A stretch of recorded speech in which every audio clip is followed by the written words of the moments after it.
Yeah. Hey everybody, Mike Kelly here talking to you today again about grading practices. In my first post on this series on grading practices, I discussed what is the purpose of grading, why do we grade, and what is it used for. And today I'd like to talk a little bit more about what goes into a grade. What do we grade? What do we assess? And what do we report out on? So that's going to be today's focus, which is part two of this multi-part series on grading practices. So the question is, what goes into a grade? If we know the purpose of grading is to communicate progress toward certain goals or standards and mastery of goals and standards, then what do we include in a grade? So traditionally, teachers have included many different things, and grades have become a hodgepodge of academic, behavioral, and other evidence that teachers sort of mold all together and somehow calculate out a letter grade or a number grade. So let me first talk about the importance of reporting academic grades appropriately. We should include academic progress or mastery towards standards. So if we're thinking about a traditional grade book, we're going to include things in our grade book such as summative assessments, including tests, performance tasks, labs, essays, reports, those type of things. Those are our traditional assignments. Now, many times when teachers are creating their grade book, they will classify these different types of assignments into groups. So a teacher may have a group of grades under a test label, another group of grades under a quiz label, another group of grades under things like homework, classwork, and so on. And there's some sort of danger in doing this. So sometimes we classify these different things, but ultimately they're different types of assessments. Whether they're formative assessment or summative assessment, they're types of assessments. And when we sort of categorize them that way, sometimes they end up having different levels of value based on the way we initially set up our grade book.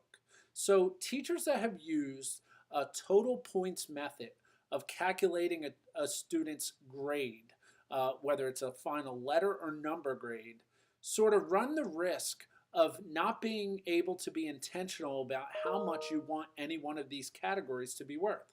So for example, if you use the total points method and you assign homework on a daily basis or roughly a daily basis and assign 5 points to that homework, from one marking period or grading period to the next, that value of homework as a whole is going to vary based on the number of assignments you give to students. So if, for example, I gave 20 homework assignments in one marking period and they were each worth 5 points, then my homework was worth 100 total points. Now, what percentage of my grade does that make up? Well, depending on how many other things you've had that marking period, tests, quizzes, labs, it could vary. And one of the things I've done with teachers is go through an exercise where they look from one marking period to the next at the total points assigned to something like homework, and then have to calculate what percentage of the final grade did homework really come out to. And teachers were shocked sometimes to find that in one marking period, homework was worth 10% of a student's grade, and in another marking period, it was worth something like 35 and 40% of a student's grade. And that may be because they didn't have as many summative assessments or tests or quizzes due to standardized testing or many other reasons. So the question became, is that your intent? Did you intend for one marking period your homework to be worth 10% and another marking period for it to be worth 35%? And of course their answer is no. So that's one example where using the total points method, we really run the risk of these variable amounts of weight or assignment we have for any one category, like tests, quizzes, essays, or homework. So the other method would be to set up your grade book to give a certain weight no matter how many total points are within a category of homework, classwork, test, lab, whatever it may be, that tests will always be worth 60% of a child's grade, or labs will be worth 20% of a child grade, and homework will be worth no more than 5% of a child's grade. So then we feel like we're being more intentional, but Let's say it was a marking period where we had a lot of performance tasks and labs. And let's say there were only 2 tests and there were 3 labs or 4 essays and only 1 test. Are tests still going to be worth 70% weight in calculating the marking period grade? Maybe in that scenario, but do we want them to be? No, definitely not, and probably not. So there are a lot of dangers in both setting up a traditional grade book to calculate using total points and also to use it with weighted categories for test quizzes homework. So one of the things we've done to rectify this was really we've classified everything as a skill assessment. So we only have one category. Many of our teachers are just using skill assessment as their category. So instead of having tests, quizzes, labs, homeworks, they're all skill assessments. Everything that goes into a child's grade is a skill assessment. And what this allows is really a lot of flexibility in assigning a weight to each one of those assessments. So you may say this test is worth 40 points. The next test is worth 30 points. An essay may be worth 10 points. And where do they get that number is a huge question. When I first started talking about grading practices with teachers, we discussed a lot of these tough questions. I would ask the teacher, why did you assign that essay question 10 points? And I'll be honest, most teachers don't have an answer to this. Why are your tests worth 100 points? What's sort of the mathematical validity of 100 points for every test and maybe 50 points for a lab? And really there is none. It's either something they've seen before or something that's been done to them when they went through school, but there's no real mathematical validity to doing that. So one of the things that we've tried to do is weight any assessment we give, whether it's a test, a lab, an essay, based on the number of learning objectives that that assessment is assessing.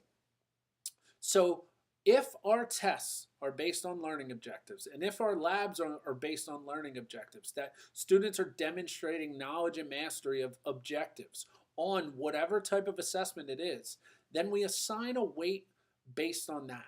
So I'll give you an example.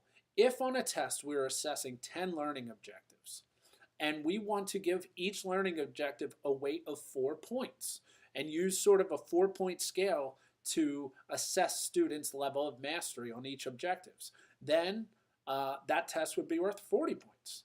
If on an essay we're really only assessing 3 different objectives, then that essay would only be worth 12 points. So what happens is assessments become weighted based on the number of objectives. So they compare with each other very well. And we're not overweighting an assessment just based on the type of assessment that it is. And that's something that many people do. The type of assessment should not determine the level, the number of points or the weight that it is worth. So again, unless you're living in a standards-based grading world and you're working in a traditional grading practice world like many of us are with traditional grades and you don't use standards-based grading, how do you sort of employ some of those standards-based grading practices that are good practices into a traditional model, a traditional grade book?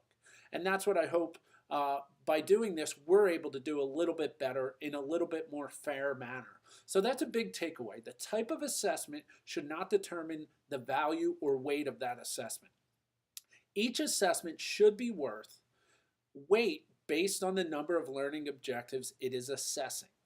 And those learning objective weights should either be equal, meaning every learning objective is worth the same number of points, let's say 4, or maybe if you want to divide them into different depths of knowledge demonstration and say, okay, these learning objectives are ×2 weight, I could still say, okay, these 4 objectives are being assessed on this assessment, on this skill assessment, whether it's a test or quiz or whatever, and they're higher level, I want to assign a weight of a 2. So I'm still grading it out of 4, so I'm staying true to a 4-point grading scale. But then I may assign it a weight of a 2, giving it a total calculation of 8 points, hopefully that makes sense to you. So there may be some objectives you could weight a ×2.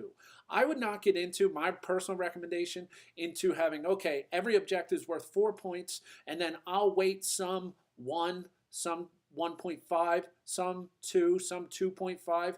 The more sort of deviations from that you get, sort of the less reliable it becomes, and the more difficult it is to understand for students and parents. And that leads us back to the key: communication. Whenever you're developing a grading practice or a grading system such as this, you must communicate it clearly to students and parents. If we don't, we go back to not meeting the initial goal of grading practices and grading in general, which is to communicate clearly, communicate progress and mastery.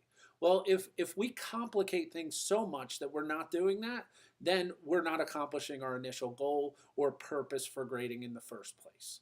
So these are some suggestions I have for you.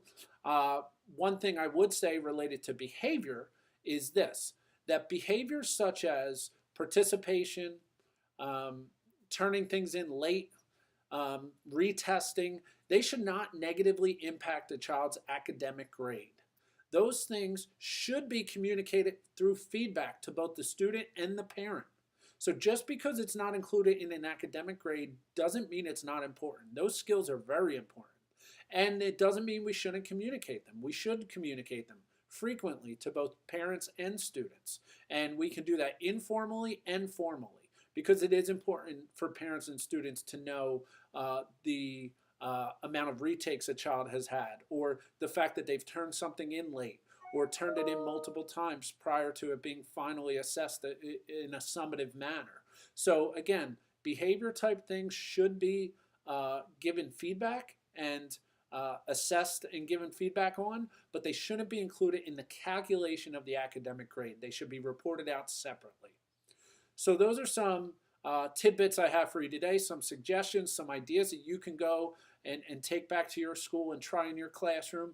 Please comment below if you have any questions or thoughts on this topic. I'd love to hear from you, and I'm happy to share this with you. I look forward to sharing more on this series of grading. I have several more vlog posts planned for grading practices in the upcoming weeks. So I hope you've enjoyed this one, and I can't wait to hear from you in the comments section. Please subscribe to this vlog also, so you can follow along with my journey as a principal in a middle school, living and learning amongst some fantastic teachers and educators.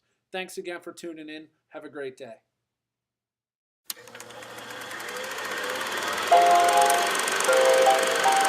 Yeah. The Mike Kelly way. The Mike Kelly way. Whoa. Learning how to educate, we gon' get it straight. We could do it the Mike Kelly way, the Mike Kelly way. Listen to him predicate, you gon' be amazed. We could do it the Mike Kelly way, the Mike Kelly way. Whoa. Clean cut professional as what?